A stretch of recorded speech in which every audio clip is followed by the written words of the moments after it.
جی S herbal wholesale Ayurvedic ادویات کا قابل اعتماد مرکز تجارت کے خواہش مند حضرات کو ہم مکمل ٹریننگ دیتے ہیں. ہمارے ساتھ تجارت کر کے بھرپور پیسہ کمائیں. علماء کرام، حفاظ، ڈاکٹرز اور میڈیکل والوں کے لیے خصوصی رعایت. تفصیلات کے لیے ابھی رابطہ کریں. تحفظ دین کا کاروبار روا دوا روا دوا روا دوا روا دوا روا دوا تحفظ دین کا کاروبار روا دوا. علماء کا ساتھ دو، آؤ سب کے سب یہاں. علماء کا ساتھ دو، آؤ سب کے سب یہاں. بسم اللہ الرحمن الرحیم. الحمد للہ الحمد للہ وکفى وسلام علی عباده الذین اصطفى. اما بعد، الحمد للہ رب العالمین والعاقبۃ للمتقین والصلاة على رسوله محمد وعلى آله وأصحابه أجمعين.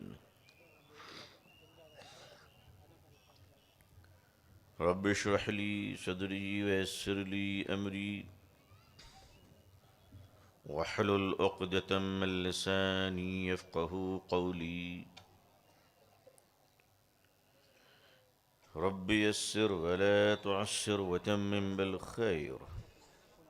ربي زدني علما ربي زدني علما اللهم ربي زدني علما وألحقني بالصالحين.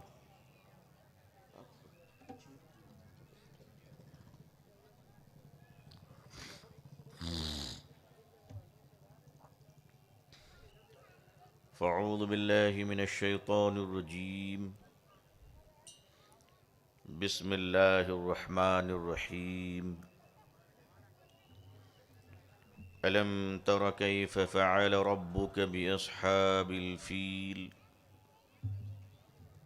ألم يجعل كيدهم في تضليل وأرسل عليهم طيرا أبابيل ترميهم بحجارة من سجيل فجعلهم كعصف مأكول. صدق الله العظيم وصدق رسوله النبي الأمي الكريم. اللهم صل على سيدنا محمد وعطرته بعدد كل معلوم لك. اللهم صل على سيدنا محمد عبدك ورسولك وعلى المؤمنين والمؤمنات والمسلمين والمسلمات. حضرات علماء کرام، بزرگان محترم، نوجوانان اسلام، عزیزان گرامی،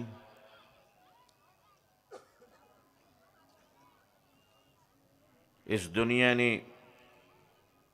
ہر دور میں بڑے بڑے سرما اور ظالموں کا سامنا کیا ہے.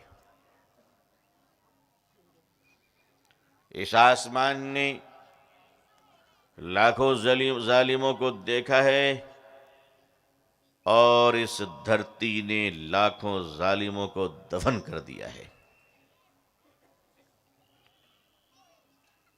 ان کی تاریخ مٹ گئی جو روشنی کی تاریخ بجھانے چلے تھے. مسلمان اللہ کے دین پہ اس لیے ناز نہیں کرتا ہے کہ اس کے اندر قوت بہت زیادہ ہے. مسلمان اللہ کے دین پر ناز اس لیے بھی نہیں کرتا ہے کہ عرب کے حکمرانوں کے جوتیوں کے نیچے سے تیل کی سمندر بہا کرتی ہے، بلکہ مسلمان اللہ کے دین پر ناز نہ ریال، نہ سیال، نہ دینار، نہ درہم، نہ سونے، نہ چاندی، بلکہ غربت کی جھوپڑی میں بیٹھ کر سوکھی روٹی کو بھی ہاتھ میں لے کر وہ اللہ کے دین پر اس لیے ناز کرتا ہے کہ اللہ کا دین اللہ کا پسندیدہ ہے۔ جو چیز اللہ کا پسندیدہ ہو جائے اس کی قدر جاننے کے لیے آدمی کو اس کا دیوانہ بننا پڑتا ہے۔ کسی دیوانے سے پوچھو، پروانوں سے پوچھو کہ چراغوں کا لطف کیا ہے، حال یہ ہے کہ رات بھر منڈلاتے ہیں، صبح جنازہ اٹھتا ہے۔ مسلمانوں، تم اپنی کمزوری، غربت، بدحالی، بے بسی، بے کسی، تمام تر حالات کے باوجود تمہارے دل میں اللہ کے دین کی عظمت اور تمہارے اندر اللہ کی وحدانیت کا یقین، حضور صلی اللہ علیہ وسلم کے رسالت اور آخری رسول ہونے پر ایمان، یہ حد درجے رہے ایسا کہ زندگی ختم ہو جائے یقین باقی رہے، موت آ جائے مگر ایمان کا دامن ہاتھ سے چھوٹنے نہ پائے۔ دنیا میں دو طریقے کے لوگ ہیں، ایک وہ جو ذرا سی چیزوں کے چکر میں اپنی آبرو کا سودا کر لیا کرتے ہیں، مرنا ان کو بھی ہے جو بڑے سنگھاسن پر بیٹھتے ہیں، موت تو ان کو بھی آتی ہے اور آنی ہے، پہلے آ چکی ہے، اب آتی رہے گی۔ جو لوگ کچڑے کے ڈبے میں پرورش پا کر فٹ پاتھ میں اخبار اور کارٹون اوڑھ کر زندگیاں گزار لیتے ہیں، موت ان کو بھی آتی ہے، اور بادشاہت کی کرسی پہ بیٹھنے والے تاج و تخت کے مالک کو بھی موت آتی ہے۔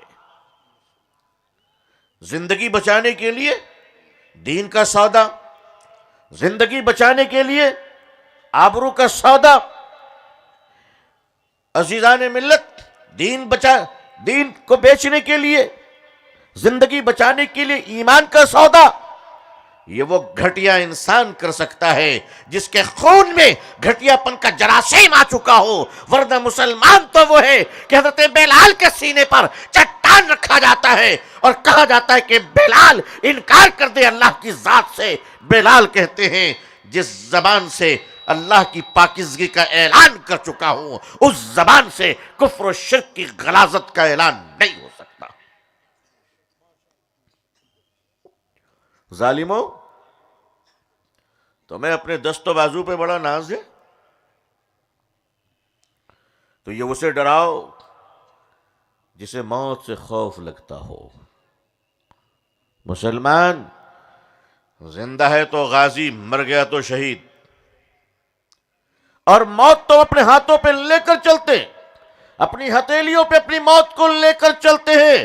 اور سن لو لوگوں، اور کان کھول کر سن لو، ایک مسلمان کا ایمان یہ ہے کہ ٹائم سے پہلے موت نہیں آ سکتی اور بریک فیل کر کر موت فیل نہیں ہو سکتی۔ جب موت کو آنی ہوگی تو ٹریفک جام نہیں چلے گا، اور وہ ایڈریس بھی نہیں بھولتے، چاہے سلوڑ میں رہو یا اورنگ آباد میں، ان کو ٹھیک معلوم ہے۔ تو ظالموں، ایمان والوں کو للکارنے سے پہلے ایمان والوں کی تاریخ بھی ذرا دیکھ لیا کرو۔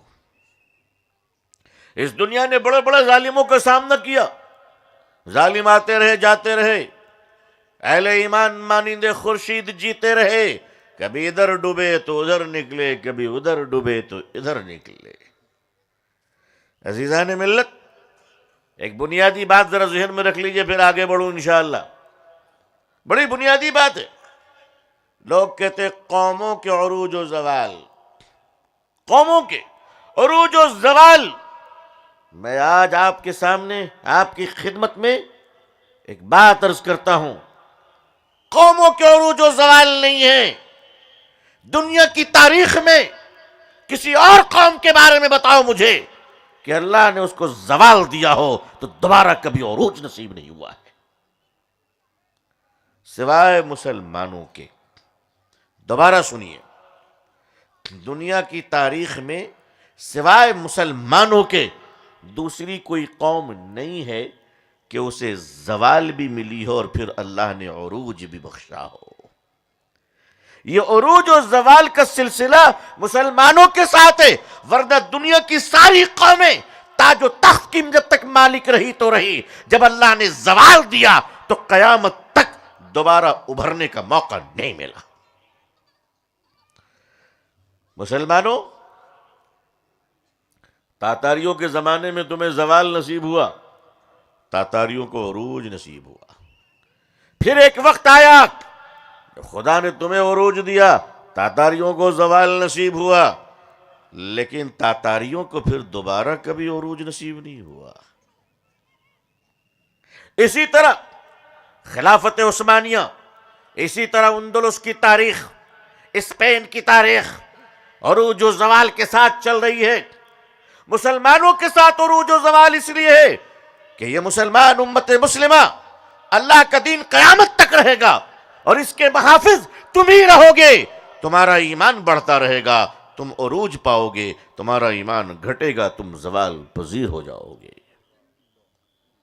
تمہارے عروج و زوال کی کہانیاں تمہاری مال و دولت سے نہیں ہے، تمہارے عروج و زوال کی تاریخ تمہارے تاج و تخت کے ساتھ نہیں ہے، تمہارے عروج و زوال کی تاریخ تمہارے مال و دولت کے ساتھ نہیں ہے، بلکہ دنیا کے ہر زمانے میں تمہارے عروج و زوال کی تاریخ تمہارے اچھے اخلاق کے ساتھ ہے اور برے اخلاق کے ساتھ ہے۔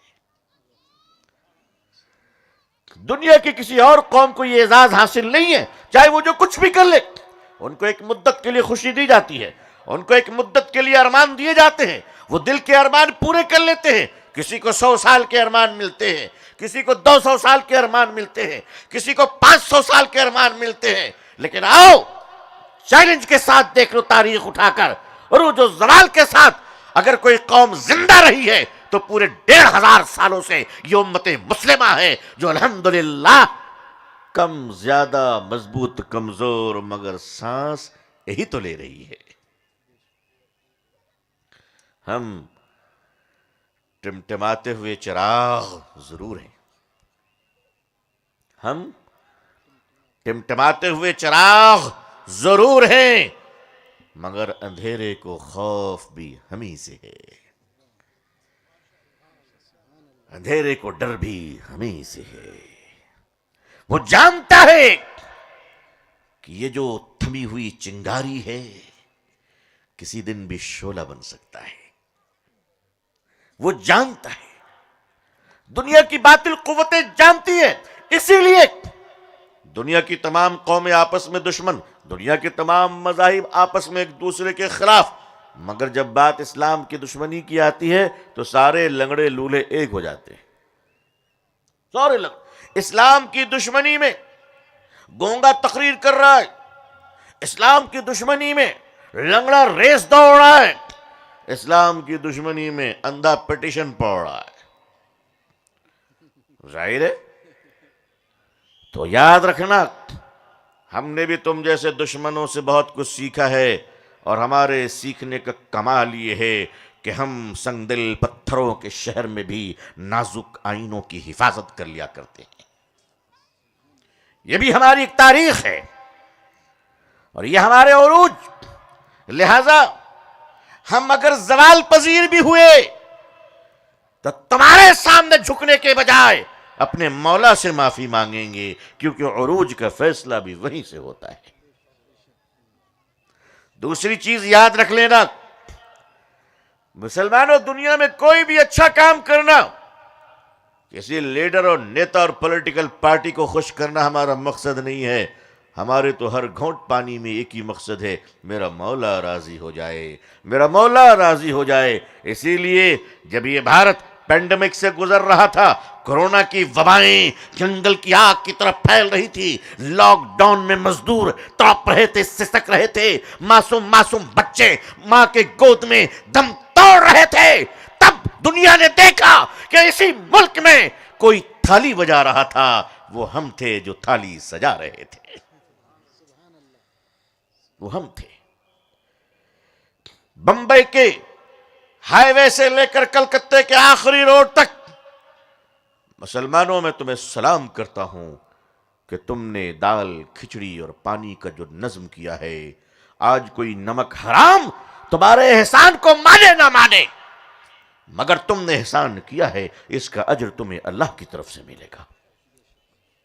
اور ہاں، وہ نمک حرام اور اس نمک حرام کی اولاد اگر کل پھر بھوکی ہوگی، ہم وعدہ کرتے ہیں کہ تیری نمک حرامی کے باوجود ہم اپنے گھر کا کھانا پھر تجھے پیش کریں گے، اس لیے کہ ہمیں مطلب تیری نمک حرامی سے نہیں ہے، ہمیں مطلب نمک بنانے والے مالک کی رضا سے ہے۔ مسلمانوں، آپ کی پالیسی دنیا آپ کے فیور میں رہے، اگینسٹ میں رہے، کوئی مطلب نہیں۔ آپ کو اندھیرے میں چراغ جلانا ہے، انشاءاللہ جلائیں گے، انشاءاللہ۔ راستے میں چلنے والا دوست ہو یا دشمن ہو، اس سے کوئی مطلب نہیں، مگر چراغ جلانا ہے۔ یاد رکھنا، اندھیرا ایک خطرناک چیز ہے، اندھیرا جس میں لوگوں کو ٹھوکر لگتی ہے، اندھیرا جس میں لوگوں کی جان جا سکتی ہے، اندھیرا جس میں آنکھ والا بھی اندھا ہو جاتا ہے۔ لیکن میرے بزرگوں، اندھیرے کو اس سے کوئی مطلب نہیں کہ تمہارا دیا مٹی کا ہے یا سونے کا۔ اگر ایک مٹی کے دیے میں راستے کا ایک فقیر بھی چراغ جلا دے گا تو اس کی روشنی سے اندھیرے کی موت ہو جائے گی۔ کوئی مالداری اور غربت سے مطلب نہیں۔ آپ طے کرو انشاءاللہ کہ مانوتا کے ٹمٹماتے ہوئے اندھیرے میں، مانوتا کے ٹمٹماتے ہوئے چراغ کی رکشا اس دیش میں کون کرے گا؟ کہیے مسلمان، انشاءاللہ۔ مسلمانوں، اگر اس دیش میں کوئی غریب کی بچی، چاہے وہ مسلمان کی ہو یا ہندو بھائی کی ہو، کسی بھی دھرم اور ذات کی ہو، اگر اڑیسہ کے کالا ہانڈی میں ایک معصوم بچی دلت کی 7 دنوں تک کھانے کے انتظار میں بھات بھات کہتے ہوئے بھوکی مر جاتی ہے، تو مجھے اس سے کوئی لینا دینا نہیں کہ ڈی ایم کیا کر رہا ہے، ایس پی کیا کر رہا ہے، ڈی ایس پی کیا کر رہا ہے، سرکاریں کیا کر رہی ہیں۔ میں پوچھتا ہوں، اے دیش کے مسلمانوں، تم کیا کر رہے ہو؟ تم کیا کر رہے ہو؟ تمہاری کیا ذمہ داری ہے؟ کیوں؟ اس لیے کہ یہ سارے جگت کے مانو انسان ایک ہی ماں اور باپ کی اولادیں ہیں، ایک ہی ماں باپ کی اولادیں ہیں، ایک ہی کمپنی کا مال ہے، الگ الگ شو روم میں بک رہا ہے بھائی، سمجھ رہے ہو بھائی؟ ایک ہی کمپنی کا مال الگ الگ شو روم میں بک رہا ہے۔ ہم سب ایک ہی کمپنی کے مال ہیں، چاہے وہ کسی بھی ذات اور دھرم اور کسی ویوستھا اور پرانت اور بھاشا کا آدمی ہو، ہندوستان کا ہو، پاکستان کا ہو، افغانستان کا ہو یا قبرستان کا ہو، یہ سارے کے سارے انسان ایک ماں باپ کی اولاد ہیں۔ لہذا یاد رکھنا، تم ہماری ماں کو ماں کہو یا نہ کہو، تمہاری ماں کو تو زندگی بھر ہم ماتا کہتے رہیں گے۔ تمہارے پاس جو ہے تم لاؤ، ہمارے پاس جو ہے ہم لائیں گے۔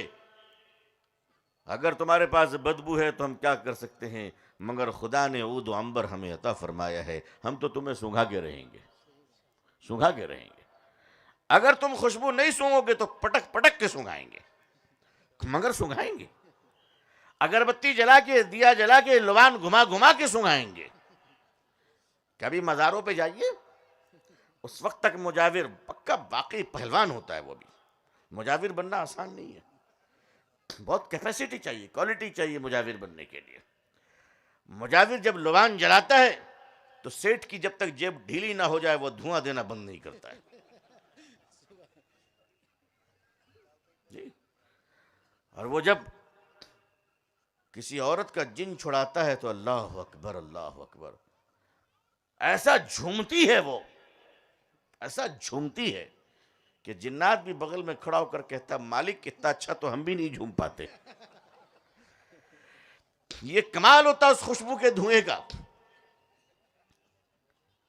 خوشبو حضرت نظام الدین اولیاء علیہ الرحمہ، سب کہیے علیہ الرحمہ، اللہ کے بہت بڑے ولی گزرے ہیں۔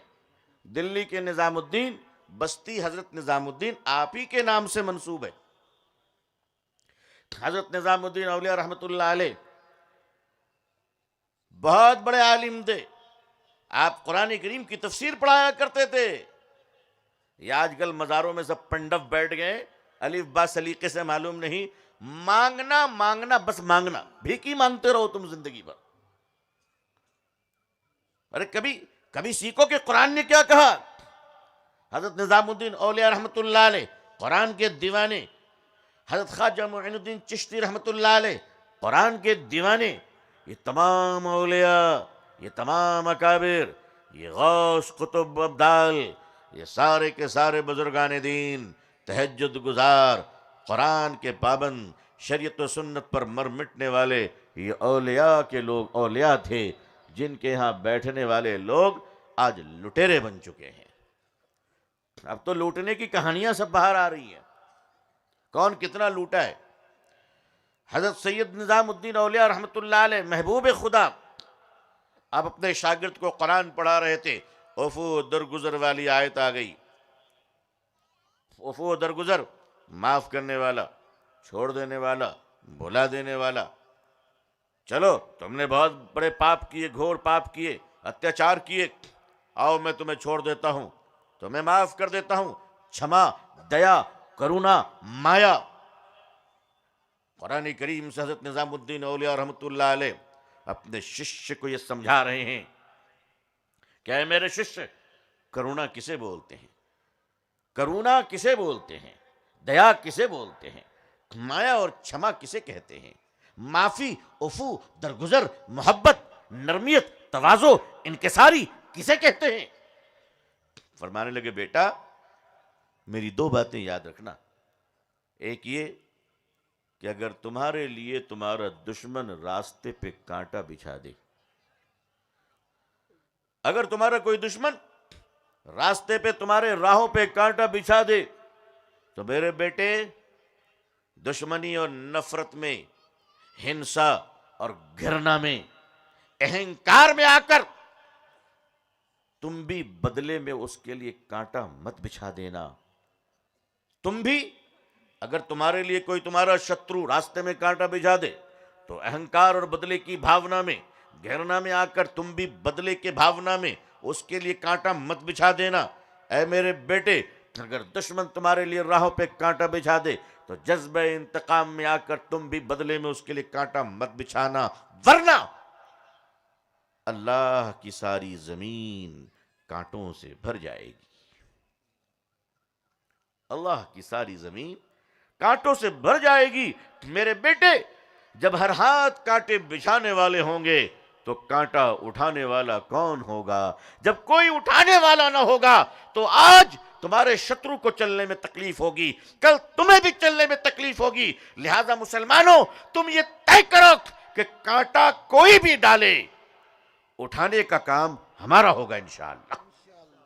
بولیے انشاءاللہ۔ ہمیں اس سے مطلب نہیں کانٹا کس نے بچھایا ہے، ہم وعدہ کرتے ہیں ہمارا ایک ایک بچہ ان کانٹوں کو اڑانے والا ہوگا انشاءاللہ۔ ہمارے جیتے جی اس ملک کے تنکے کو کوئی جلا نہیں سکتا انشاءاللہ۔ ہمارے جیتے جی بھارت کی آبرو اور یہاں رہنے والے لوگ، چاہے وہ جس دھرم اور ذات اور بھاشا کے لوگ ہوں، وہ سارے کے سارے کے ساتھ محبت کرنا، ان کے کام آنا، ان کو پیار کرنا، اگر وہ بیمار ہیں تو ان کو دیکھنا، ان کا علاج کروانا۔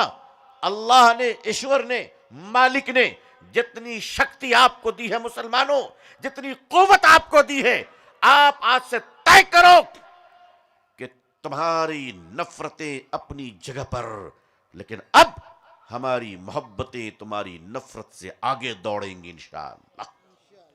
انشاءاللہ اب نفرت کی کوئی بات نہیں ہوگی، اب صرف محبتوں کی بات ہوگی، پیار کی باتیں ہوں گی۔ چاہے تم جتنا بھی گھرنا کرو اور جتنی بھی نفرتیں پھیلاؤ اور جتنی بھی اتیاچار کرو اور جتنی بھی تم برائیاں کرو، ظلم کرو، اس لیے کہ دوڑتا تو گھوڑا بھی ہے. آپ کے یہاں کا گھوڑا دوڑتا ہے یا دوڑتا ہے؟ دوڑتا تو گھوڑا بھی ہے، اور ویسے دوڑتا تو کتا بھی ہے نا؟ دوڑتا ہے کہ نہیں دوڑتا ہے؟ بعض کتے ایسے ہیں جو اتنی تیز دوڑتا ہے کہ اس کے پیچھے چلنے کے لیے آرمی کو جیپ سے جانا پڑتا ہے کہ نہیں؟ تو دوڑتا گھوڑا بھی ہے، دوڑتا کتا بھی ہے. لیکن کتے کے دوڑنے کی وجہ سے گھوڑا کیا اس کے ساتھ ریس کرے گا؟ کتے کے دوڑنے کی وجہ سے گھوڑے کا کیا ریس کا مقابلہ کسی کتے کے ساتھ ہوگا؟ نہیں ہوگا.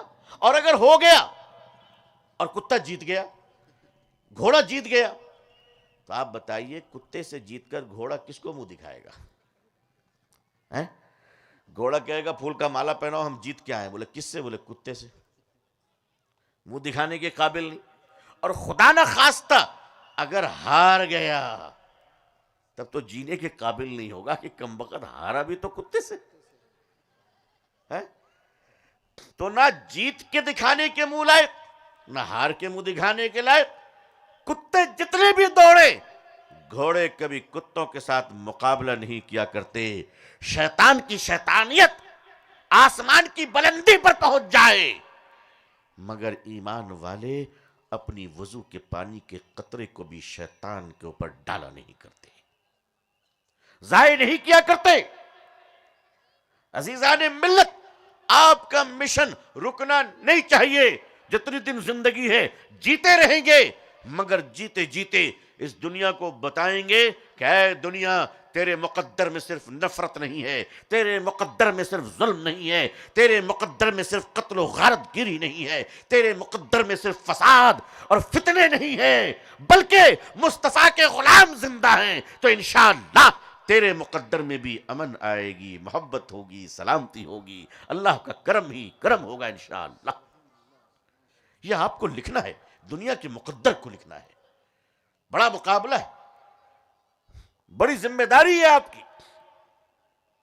اللہ کی ذات پر جب یقین رکھیں گے تو اللہ تعالیٰ پھر ظالموں سے مقابلے کے لیے ہمیں کھڑا نہیں کرے گا، بلکہ خود اللہ کو انتظام کر دے گا. پھر اللہ کو انتظام کر دے گا. مکۃ المکرمہ میں کعبۃ اللہ کل بھی تھا اور آج بھی ہے اور انشاءاللہ رہے گا، ہے نا؟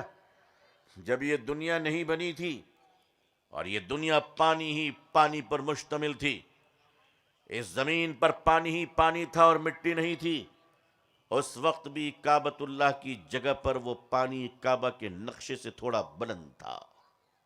کعبہ اس وقت بھی تھا، اور کعبہ زمین کے نیچے تحت الثری تک ہے، اور ایک کعبہ کا آخری کعبے کی حد، اس کی چھت میرے رب کا عرش معلی ہے. اسی کعبے کو توڑنے کے لیے، اس کعبے کی مقبولیت، محبوبیت، معرفت، نور، جلال کو دیکھ کر حبشہ کا ابرہہ حسد میں آ گیا. ابرہہ حسد میں آ گیا، جلسی میں آ گیا، اور اس نے کہا اوہ یہ کعبہ گھر، ساری دنیا اسی طرف جا رہی، ہماری حویلی کی طرف کوئی نہیں آتا، ہمارے محل کی طرف کوئی نہیں آتا. ارے میاں، انگور انگور ہوتا ہے، لنگور جتنا بھی میک اپ کر لے وہ انگور نہیں بنتا. اس نے کہا کہ نہیں، میں کعبہ کو توڑ دوں گا. یہ وہ زمانہ ہے جب میرے آقا صلی اللہ علیہ وسلم کی پیدائش، ولادت ابھی دنیا میں نہیں ہوئی ہے، مگر آپ صلی اللہ علیہ وسلم اپنی والدہ کے مبارک شکم میں موجود ہیں. کعبے کا متولی آپ صلی اللہ علیہ وسلم کے دادا حضرت خواجہ عبد المطلب، جو کعبے کے متولی بھی ہیں، مکے کے سردار بھی ہیں، خاندان بنو ہاشم اور قریش کے سربراہ بھی ہیں، حضور صلی اللہ علیہ وسلم کے ہونے والے دادا بھی ہیں. کہ آپ کو خبر ملی ابرہہ ظالم بادشاہ آیا ہوا ہے اور ہمارے اہل مکہ کی بکریوں کو اور اونٹ اور جانوروں کو اس نے اپنے قبضے میں لے لیا ہے. سردار اپنی رعایا کی طرف سے کعبے مکۃ المکرمہ کا رئیس اپنے لوگوں پر ہونے والے ظلم کے خلاف درخواست لے کر ابرہہ کے پاس پہنچا، اور ابرہہ سے کہا، ابرہہ تمہارے لوگ ہمارے جانوروں کو لے کر آئے ہیں، اپنے لوگوں سے کہہ دو کہ ہمارے جانوروں کو چھوڑ دیں۔ ابرہہ نے کہا ان کے جانوروں کو چھوڑ دو۔ پھر ابرہہ نے کہا عبد المطلب اور کسی میٹر ایشو پر ہم سے ڈسکشن نہیں کرو گے؟ عبد المطلب نے کہا کیا کرنا ہے؟ ابرہہ نے کہا کہ میں کعبہ کو توڑنے آیا ہوں، کیا تم ہم سے کوئی سودا اور ڈیل نہیں کرو گے؟ حضرت عبد المطلب نے کہا ابرہہ جانور ہمارے تھے، ہم نے چھڑا لیا، ایمان ہمارا دیکھنا ہے تو دیکھ لو، کعبہ خدا کا گھر ہے، وہ بچا لے گا۔ یہ ایک ایمان حضرت عبد المطلب نے اس زمانے میں اس دور میں ایمان کا ایک نمونہ لانچ کیا، اور مکہ آنے کے بعد اپنے بہو حضرت آمنہ سے فرمایا بیٹا آؤ کعبے میں دعا کر لیں۔ حضرت آمنہ تشریف لائیں، شکم میں نبی کریم صلی اللہ علیہ وسلم ہیں، حضرت آمنہ دعا فرماتی ہیں، حضرت عبد المطلب آمین کہتے ہیں کہ اے اللہ ہم کمزور ہیں تو اپنے گھر کی حفاظت کر لے۔ پھر اللہ نے فرمایا ٹھیک ہے تم لوگ سب بنکر میں جاؤ، شیلٹر میں جاؤ، دیکھو میں کیسے حفاظت کرتا ہوں۔ اس طرف سے ابرہہ نے اپنے لشکر کو تیاری کا حکم دیا، گھوڑے تیار، گھوڑے پر بیٹھ کے سپاہی بیٹھ گئے، ہاتھی پہ بیٹھنے والے سپاہی، ہاتھیوں کے جھنڈ کے لشکر تیار ہو جاؤ، اونٹ کے لشکر تیار ہو جاؤ، بھالو سب اپنے اپنے ہاتھوں میں بھالا اور جانوروں پہ بیٹھ کے تیر اور کمان کے ساتھ وہ سارے کے سارے ظالموں کا لشکر جس کو اپنے مسل پاور پہ بڑا غرور تھا، اپنے جانور، اپنے لشکر، اپنے سپاہی، اپنے اونٹ، گھوڑے اور ہاتھیوں کے اس بڑے فوج پر اسے بڑا ناز تھا کہ آج تو کعبہ توڑ دوں گا، آج تو میرے ظلم کا سکہ گونج اٹھے گا، آج تو میں بتاؤں گا کہ اس زمین کا بادشاہ ابرہہ کتنا طاقتور ہے۔ یہ کہتا ہوا وہ جھومتا ہے، اور دوسری طرف اللہ تعالیٰ اپنی ایک آرمی کو کہتے ہیں الٹ۔ آرمی کا کون؟ ابابیل، 10-10 گرام کے چھوٹے چھوٹے پرندے۔ اللہ نے آواز دی میرے فوج آ جاؤ۔ سارے چھوٹے چھوٹے پرندوں نے جب اڑان بڑھی نا تو سب دیکھنے میں لگ رہا تھا F-16 طیارہ جا رہا ہے۔ امریکہ نے جو فائٹر پلین رکھا تھا F-16، یہ ابابیل کی نقل ہے۔ آپ ابابیل کو دیکھیے اور F-16 کو دیکھیے، ایسا لگتا ہے کہ ابابیل کا ابا اڑ رہا ہے۔ چھوٹے چھوٹے پرندے ابابیل، اللہ نے فرمایا ریڈی، جنگ کرنا ہے، لڑائی میں جانا ہے۔ ابابیل خوش ہو گیا، چلو کسی کام کے تو ہم بھی ہوئے الحمدللہ۔ اللہ نے کہا ہتھیار لوڈ کرو، کہا کیا؟ کہا ریگستان میں گری ہوئی کنکریاں اٹھاؤ، چونچ میں پکڑو، چنگل میں۔ پرندوں نے کہا اللہ میاں اس کے بعد کیا کریں گے؟ اس کے پاس تو ہاتھیوں کی فوج ہے، کچل دے گا، گھوڑے اور اونٹ۔ فرمایا میری مخلوق پرندے ابابیل، اس ظالم کے مقابلہ تمہیں کرنا ہے، اپنے چنگل چونچ سے چھوٹی چھوٹی کنکریوں کو ان کے سروں پہ گرانا، یہ تمہارا کام ہے۔ ہر کنکری کو ایٹم بم بنانا یہ میرا کام ہے۔ دنیا نے دیکھ لیا کہ مکے میں ہاتھیوں کا بھوسا بھر گیا، ہاتھیوں کے سر بھوسے میں تبدیل ہو گئے، ایک ایک کنکری سپاہی کے سر پہ گرتی تھی تو ہاتھیوں کے دماغ سے ہوتے ہوئے پیٹ سے نکل جاتے تھے، اور ہاتھی بالکل کھوکھلے ہو جاتے تھے کہ جیسے اس کے پورے جسم کو کسی نے کھا لیا ہو۔ ایسی بارود، ایسی آتشی بارود اللہ تعالیٰ نے اس کے اندر پیدا فرما دی، اور پورے کے پورے نیست و نابود کر دیے گئے۔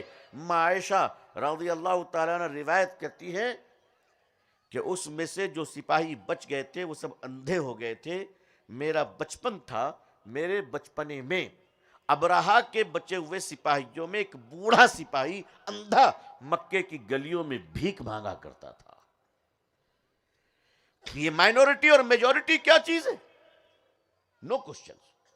کسے کہتے ہیں مائنورٹی اور کسے کہتے ہیں میجورٹی؟ یہ تو دنیا میں آئی واش کرنے کا طریقہ ہے۔ ایماندار اگر مائنورٹی میں بھی رہے تو بے ایمان میجورٹی سے افضل رہے گا انشاءاللہ۔ دنیا میں ساری دنیا بے ایمانوں سے بھر جائے، مگر ایک ایماندار اگر رہے، ایک ایماندار، تو وہ کوانٹٹی کے لحاظ سے مائنورٹی ہو سکتا ہے، لیکن لائلٹی کے پاور کے اعتبار سے وہ سب سے پاورفل میجورٹی رہے گا انشاءاللہ۔ دنیا کی تاریخ میں بہت سارے مائنورٹی میجورٹی دیکھے ہم لوگوں نے۔ حضرت ابراہیم علیہ السلام اللہ کے پیغمبر ہیں، حضور صلی اللہ علیہ وسلم کے جد امجد ہیں۔ آپ کے دونوں بیٹے حضرت اسحاق علیہ السلام سے قوم بنی اسرائیل کا وجود رہا، اور ان میں انبیاء علیہ السلام کی بھرمار رہی، اور آپ کے دوسرے بیٹے حضرت اسماعیل علیہ السلام سے امام الانبیاء خاتم النبیین صلی اللہ علیہ وسلم کی بعثت مبارکہ ہوئی۔ حضرت ابراہیم علیہ السلام اللہ کے جلیل القدر پیغمبر ہیں، بڑی آزمائشوں سے گزرے، بیٹے کو ذبح کرنے کی نوبت آ گئی، بچا لیا اللہ نے، ہم سب کو بچا لیا، وہ تو کامیاب ہو ہی جاتے، اس کے بعد کیا ہوتا ہمارا؟ حضرت ابراہیم علیہ السلام نے بڑی قربانیاں دی، مکہ ویران تھا، کوئی انسان نام کی چیز نہیں، اللہ کے حکم پر اپنی بیوی اور اپنے بیٹے کو چھوڑ کر نکل گئے۔ فرمایا کہ اللہ محافظ ہے، یہ اللہ کی ذات کا یقین تھا۔ نمرود سے پالا پڑا، نمرود نے للکارا، آپ نے نمرود کو للکارا، نمرود کے دربار میں کھڑے ہو کر کہنے لگے، اے نمرود بادشاہ سن، یہ چاند اللہ نے بنایا، یہ ستارے اللہ نے بنائے، یہ سورج اللہ نے بنایا، یہ زمین اللہ نے بنایا، یہ آسمان اللہ نے بنایا، ایکم برہما دیتیو ناستک، ایک ہی بنانے والا مالک ایشور ہے، ایک ہی بنانے والا اللہ ہے، دوسرا کوئی نہیں، لہذا یہ ساری دنیا انسانیت کی سیوا کے لیے ہے، اور انسان اپنے مالک کو سجدہ کرنے کے لیے ہے، دوسرا کچھ نہیں۔ جگت کے لوگوں کو بتا دیجئے، لوگوں، ان بہت ساری چیزوں کو ہم نے اپنے ہاتھوں سے بنایا ہے، بہت ساری چیزوں کو ہم نے اپنے ہاتھوں سے بنایا، یہ کار، یہ کروز، یہ فلائٹ، یہ ایئر کرافٹ، یہ مشینیں، یہ موبائل، یہ ساری ٹیکنالوجی انسانوں کی انگلیوں کا کمال ہے، انسان کے دماغ کا کمال ہے، مگر آؤ اس ایک رب کے سامنے جھک جائیں جس نے ہمارے دماغ کو بنایا ہے۔ اللہ تبارک و تعالی نے سورج کو بھی آزمائش رکھی ہے کہ سن لو، سورج روشن دان ہے مگر سب کچھ نہیں ہے، سارے پاور اس کے پاس نہیں، گرہن تو اس میں بھی لگتی ہے۔ یہ چاند چندرما جس کی پورنیما، جس کی اماوس، نکلنے کو پورنیما ڈوبنے کو اماوس کہتے ہیں، اس کی روشنی کو ہم، اس کے نکلنے اور ڈوبنے سے ہم تاریخ کا تعین کرتے ہیں، مگر سچ تو یہ ہے کہ گرہن تو اس سے چاند میں بھی لگ جاتی ہے۔ ایک اللہ، اس کے سوا کوئی رب نہیں۔ جب نمرود کو یہ پیغام دیا گیا کہ نمرود تو بادشاہ ہے، تجھے بادشاہ اللہ نے بنایا، تیرے سارے خزانے اللہ کے ہیں، لوگوں تم دیکھتے نہیں ہو اللہ نے کتنے خزانے دیے، اس مٹی کو نہیں دیکھتے، آپ کے علاقے کی مٹی کالی ہے تو اللہ اس میں سے سفید کپاس کو نکالتا ہے، کہیں کی مٹی لال ہے، کہیں کی مٹی اجلی ہے، کہیں کی مٹی مٹیالی ہے، لیکن اللہ تبارک و تعالیٰ کی قدرت دیکھیے، ایک ہی مٹی میں الگ الگ پیڑ ہیں، یہ آم کا، وہ پپیتے کا، وہ انگور کا، وہ امرود کا، وہ سیب کا، سارے پیڑ الگ الگ ہیں، مٹی ایک، ہوا ایک، پانی ایک، دنیا ایک، مگر درختوں میں اگنے والے پھلوں کے ذائقے الگ الگ، اس کی خصوصیت الگ الگ۔ اسی مٹی میں اللہ نے کون کون سے خزانے ڈال رکھے ہیں، گیہوں ڈالو تو گیہوں ہوتا ہے، مرچ ڈالو تو مرچ ہوتی ہے، چاول ڈالو تو چاول ہوتا ہے، مکئی ڈالو تو مکئی ہوتی ہے، کپاس ڈالو تو سفید کپڑے کے دھاگے نکل آتے ہیں۔ مگر اسی مٹی میں اگر ایک لوہے کو گاڑ دیا جائے تو یہ مٹی کی نمی اور برودیت اس لوہے کو چند دنوں میں خاک میں بدل دیتی ہے، پتہ بھی نہیں چلتا کہ یہ مٹی کہاں گئی، یہ لوہا کہاں گیا۔ اسی مٹی میں انسان کو دفن کیا جائے تو چند سالوں کے بعد دوسری قبر وہاں پہ تیار ہوتی ہے، پتہ بھی نہیں چلتا کہ حاجی صاحب کہاں غائب ہو گئے۔ مگر اسی مٹی میں جب اولاد آدم اپنے دانے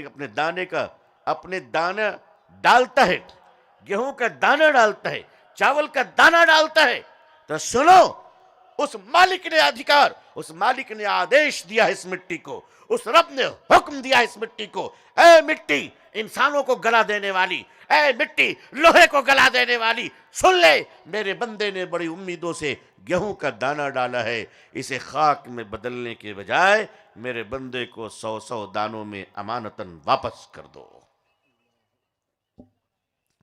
حضرت ابراہیم علیہ السلام نے پیش کیا نمرود کے سامنے۔ نمرود پاورفل تھا، میجورٹی میں تھا، مگر اتیاچاری تھا، اسے بڑا اہنکار تھا، اپنے کرسی اور سنگھاسن پر بڑا ناز تھا، بڑا غرور تھا کہ میں بادشاہ ہوں، آئی ایم کنگ۔ یہاں کیسے کیسے کنگ ہنگ ہو کر نکل گئے بیچارے، پتہ بھی نہیں چلا، کتنے آئے کتنے چلے گئے اور کتنے نمبر پہ لگے ہوئے ہیں جانے کے لیے، کیسے کیسے کنگ آئے۔ نمرود کے پاس فوج ہے، ہتھیار ہے، سپاہی ہے، طاقت ہے، دولت ہے، خزانے ہیں، میجورٹی میں ہے۔ حضرت ابراہیم علیہ السلام کے پاس کوئی طاقت نہیں، نہ فوج ہے، نہ دولت ہے، باپ ہے وہ بھی دشمن، ماں ہے وہ بھی دشمن، گھر والے بھی دشمن، شہر والے بھی دشمن، سارا جہاں دشمن۔ مگر ابراہیم علیہ السلام فرماتے ہیں کہ میرے ساتھ میرا خدا ہے۔ نمرود نے کہا کہ آگ میں ڈال دو ابراہیم کو۔ حضرت ابراہیم علیہ السلام کے لیے آگ جلائی گئی، فرشتوں میں ہلچل مچ گئی، اے اللہ یہ کیا ہو رہا ہے؟ آپ کے خلیل کو آگ میں ڈالا جائے گا؟ آپ مجھے اجازت دیجئے میں پر مار کر آگ کو ٹھنڈی کر دوں۔ اللہ نے فرمایا ایک بار میرے ابراہیم سے پوچھ لو، اس کو تمہاری مدد چاہیے؟ فرشتوں نے آ کر پوچھا ابراہیم اگر آپ اجازت دیں تو میں ایک پر ماروں آگ ٹھنڈی ہو جائے۔ حضرت ابراہیم علیہ السلام نے فرمایا کیا یہ اجازت میرے رب نے دی ہے؟ کہا نہیں، میں اپنی پسند سے آیا ہوں۔ فرمایا مجھے نبی جب میرے رب نے بنایا ہے تو آگ سے میرا رب بچائے گا، اور کوئی نہیں۔ نمرود میجورٹی میں، ابراہیم علیہ السلام مائنورٹی میں، مائنورٹی کو میجورٹی کے خونی چنگل نے پکڑا اور آگ میں ڈال دیا۔ قدرت کی طرف سے آواز آئی، آگ نمرود کے لیے جلتی رہ، ابراہیم کے لیے گیسٹ ہاؤس بن جاؤ، تھوڑا میرا ابراہیم آرام کر لے۔ حضرت ابراہیم علیہ السلام آگ میں جا کر ٹہل رہے ہیں۔ نمرود کی بیٹی نے اوپر سے جھانک کر دیکھا تو نظر آ گئے۔ فرمایا بابا کیا کر رہے ہیں آگ میں؟ کہا ٹہل رہا ہوں۔ فرمایا آپ ٹہل رہے ہیں، آپ پر میں ایمان لائی۔ نمرود کی بیٹی ایمان لاتی ہے اور محل سے اسی آگ میں کود جاتی ہے۔ کیا بگاڑ لیا؟ کون سی طاقت؟ کہا کہ اب نمرود اتنا بڑا آدمی ہے، اس کا ٹریٹمنٹ کیسے کروایا جائے؟ اللہ نے فرمایا بھیجتا ہوں ڈاکٹر مچھڑ کو۔ اب ایک ڈاکٹر مچھڑ آئے، اب وہ بھی اللہ کا بندہ، ایک ٹانگ کا لنگڑا، بینڈیج بھی نہیں بنوا لی تھی اپنی، ایک پاؤں کا لنگڑا مچھر ہیلی کاپٹر بیل فون ناٹ 7 کی طرح آیا اور سیدھا نمرود کے ناک میں گھس کر مغز کے ایئرپورٹ پہ لینڈ کر دیا۔ اب ادھر مچھر نے اپنا کام شروع کیا، نمرود نے اپنا کام شروع کیا۔ مچھر وہاں کاٹ رہا ہے، یہ یہاں اچھل رہا ہے۔ بتاؤ کا علاج کیا ہے؟ کا علاج موچی کے سڑے ہوئے چپل، صبح 20 شام 20۔ ایک موچی آئے سڑے ہوئے چپل کو لے کر اور صبح شام دے دنادن جوتا، 20 جوتا صبح 20 جوتا شام، کھاتا گیا اور کھاتا کھاتا بچا نہیں، پھر بھی مر گیا۔ کہاں گئے میجورٹی والے؟ کہاں گئے مائنورٹی والے؟ نو کوشچن، واٹ اباؤٹ مائنورٹی اور میجورٹی؟ بات صرف اتنی ہے، ایمانداری اور بے ایمانی، کوئی کوشچن نہیں کون طاقتور زیادہ ہے۔ بات صرف اتنی ہے اگر تم اندھیرے ہو تو ہم چراغ لے کر آئیں گے، اگر تم پانی کا بہاؤ ہو تو ہم کشتیاں لے کر آئیں گے۔ عزیزان ملت، ٹکرانا نہیں ہے، تدبیر اختیار کرنی ہے، وہی تدبیر جو اللہ نے بتایا۔ آدمی اگر بننا چاہے، آدمی اگر خود کو ٹھیک کرنا چاہے تو ہر جگہ اللہ کی مدد اس کے ساتھ ہوگی، ہر جگہ۔ دنیا کا سب سے بڑا ظالم انسان فرعون تھا، سب سے بڑا ظالم، اتنا بڑا ظالم فرعون کہ جوتش نے کہہ دیا مصر میں ایک بچہ پیدا ہوگا جو تمہارے تختے کو پلٹ دے گا، تمہاری حکومت کو اکھاڑ پھینک دے گا۔ فرعون نے کہا بچہ ہی پیدا نہیں ہوگا، کوئی پیدا ہوگا تب تو اکھاڑ پھینکے گا۔ فرعون کی سرکار نے، فرعون کے پارلیمنٹ نے، اور فرعون کے ہوم منسٹر کا نام حامان تھا، غلط نہ سمجھے گا آپ لوگ۔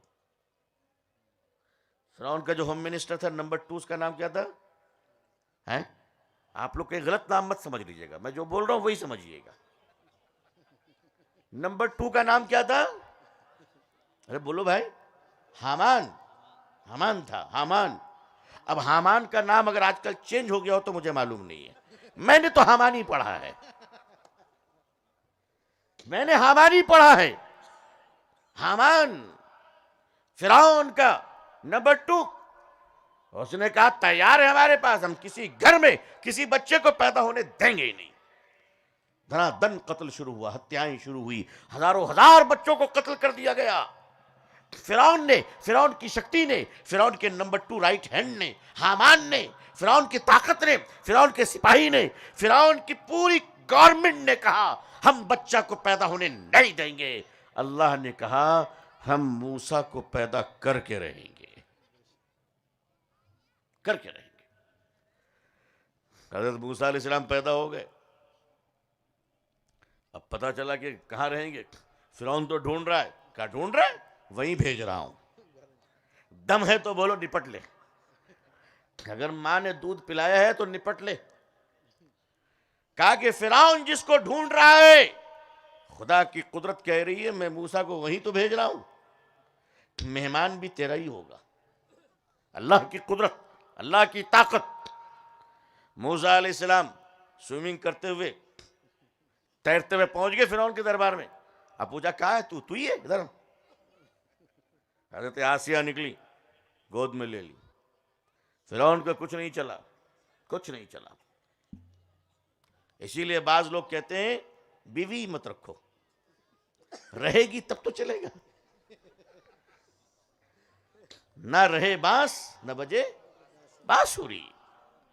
اس لیے آج کل فتنہ چل رہا ہے، لیو ان ریلیشن، عورت کو صابن کی طرح استعمال کرو اور یہ میاں سیٹھ صاحب آگے بڑھ جاؤ۔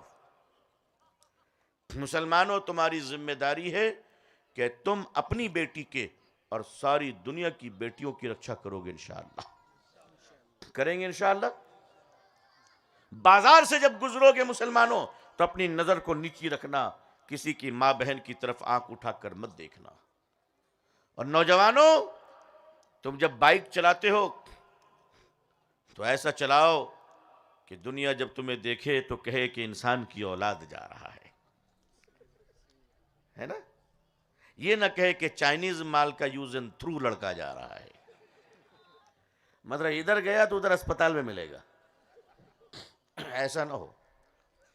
ماں باپ بھی رحم کرو، بائک چلاؤ، ہیلمٹ پہنو، سگنل کو فالو کرو، ٹریفک پولیس کی عزت کرو انشاءاللہ۔ سڑک کے کنارے سے چلو، اور ہاں چچا نانا ماموں سب کو مت بٹھا لینا، 2 آدمی کو بٹھاؤ، عزت کے ساتھ چلو بھائی، عزت کے ساتھ چلو۔ اور اگر تمہارے آگے کوئی آدمی اپنی فیملی کے ساتھ جا رہا ہے، بچے اور عورت کے ساتھ جا رہا ہے، تو ان کو آگے جانے دو، تم سلو ہو جاؤ، تاکہ فیملی ہے بیچارے کے ساتھ، کہیں کچھ چوٹ لگ گئی تو نقصان پہنچ سکتا ہے۔ یہ رحم کرو آپ۔ لمبی لمبی تقریریں اور جلسہ نہیں، یہ کام کرنے کے ہیں۔ اہل سلور آپ تو ویسے بھی شریف ہو ماشاءاللہ، کل سے اور شریف بنیں گے انشاءاللہ۔ جی بائک انسانوں کی طرح چلاؤ، دوسروں کے ماں بہن کی عزت کرو انشاءاللہ۔ فرعون بڑا ظالم تھا، اس نے کہا موسیٰ کو پیدا ہونے نہیں دیں گے۔ اللہ نے موسیٰ علیہ السلام کو پیدا بھی کیا، دنیا میں بھیجا، اور کہاں پرورش کروایا؟ پرورش کہاں ہوئی؟ پالن پوشن فرعون کے گھر میں. دودھ کس کی پیے؟ ساری عورتیں بولی میرا پیو، اسی میں ماں بھی چھپی ہوئی تھی، اپنی ماں کا دودھ پی لیا. حضرت موسیٰ علیہ السلام نے اپنی ماں کا دودھ پیا، فرعون کو پتہ نہیں ماں ہے. دودھ جب پی لیے تو فرعون سے بولا اس کا بل پیمنٹ کرو. ٹھکائی تمہاری کروں گا تو پیسہ کون خرچہ کرے گا؟ پیسہ بھی خرچہ ہوا. فرعون اتنا ظالم تھا کہ اپنے نافرمانوں کو اور اپنے نہ ماننے والوں کو اور فرعون کی خدائی کا انکار کرنے والوں کو فرعون ظلم کیا کرتا تھا، اور بہت بری طریقے سے ظلم کیا کرتا تھا. اتنے بڑے ظالم کی بیوی حضرت آسیہ رضی اللہ تعالیٰ عنہ جانتی تھی کہ فرعون میرا شوہر ہے، مجھ سے جتنی محبت کرتا ہے، اگر میں خدا کے دین کو اپنا لوں، موسیٰ کو نبی مان لوں تو یہ شاید میری بوٹیاں کروا دے گا، کتوں کو میرے پیچھے لگوا دے گا. مگر اتنے ظلم کا احساس ہونے کے باوجود فرعون جیسے ظالم کے گھر میں جب اللہ نے تبدیلی پیدا کی تو آپ کی بیوی حضرت آسیہ ایمان لے آتی ہے. آدمی جب خود کو بنانا چاہتا ہے تو فرعون جیسے ظالم کے گھر میں حضرت آسیہ بن جایا کرتی ہے. اور نکمے لوگ، شکایت کرنے والے لوگ، کام نہ کرنے والے لوگ، اپاہج لوگ، یہ لوگ جب خود کو نہ بدلنا چاہیں تو نبی کے گھر میں نبی کی اولاد حضرت نوح کا بیٹا کنعان خود کو نہیں بدل پاتا ہے، خود کو نہیں بدل پاتا ہے. اس لیے اپنے آپ کو بدلنے کی فکر کریں کہ انشاءاللہ ہم خود کو ایسا بدلیں گے کہ اپنے گھر والوں کے لیے اچھے ہوں گے، انشاءاللہ اپنے محلے والوں کے لیے اچھے ہوں گے، اپنی مسجد والوں کے لیے اچھے ہوں گے.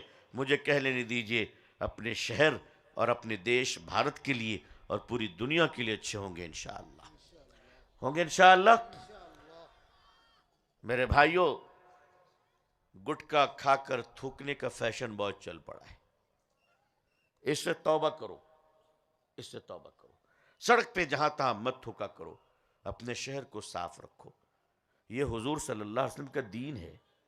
اپنے گھر کے دروازے کو صاف رکھو. اپنا کچڑا کسی کے دوسرے کے دروازے پہ مت پھینکو، یہ گناہ ہے.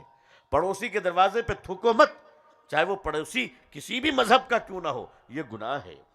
راستے پر جب چلو تو آپ دوسرے چلنے والوں کی عزت کرو. پولیس جو ڈیوٹی میں رہتی ہے اس کو اپنا بھائی انسان سمجھیں، ان کی عزت کریں، ان کی بات مانیں. آپ کو قدم قدم پر انسانیت کا پیغام دینا ہے، اس طرح کہ یہ دنیا جب آپ کو دیکھے تو یہ دیکھ کر کہنے پر مجبور ہو جائے کہ اللہ، امت اتنی اچھی ہے تو امت کا رسول کتنا اچھا ہوگا صلی اللہ علیہ وسلم. دعا کیجئے کہ اللہ تعالیٰ پوری دنیا میں ہم سب کو اسلام کی عزت دیکھنا نصیب فرمائے. اقوام عالم اور اہل ہندوستان کے دلوں میں اللہ اسلام کے لیے اور مسلمانوں کے لیے جذبہ محبت و احترام و اکرام پیدا فرمائے. اللہ ہمیں اور آپ کو اور پوری امت مسلمہ کو عزت، عافیت، سلامتی، خیر، خوشحالی، صحت و تندرستی کے ساتھ اسلام پہ زندگی، ایمان پر خاتمہ نصیب فرمائے. اللہ ہمارے دیش بھارت میں امن و شانتی عطا فرمائے. اس ملک کو ترقی عطا فرمائے. اس ملک میں مسلمان، ہندو، سارے دھرم و ذات کے بیچ مانوتا اور انسانیت کی بنیاد پر پیار، محبت عطا فرمائے. اللہ تعالی ہم سب کو ایک دوسرے کے کام آنے کی توفیق عطا فرمائے. اللہ ہم سب سے راضی ہوں. آپ سب بھی اپنی دعاؤں میں ہمیں یاد رکھیے گا. آخر دعوانا الحمدللہ رب العالمین والسلام علیکم ورحمۃ اللہ وبرکاتہ.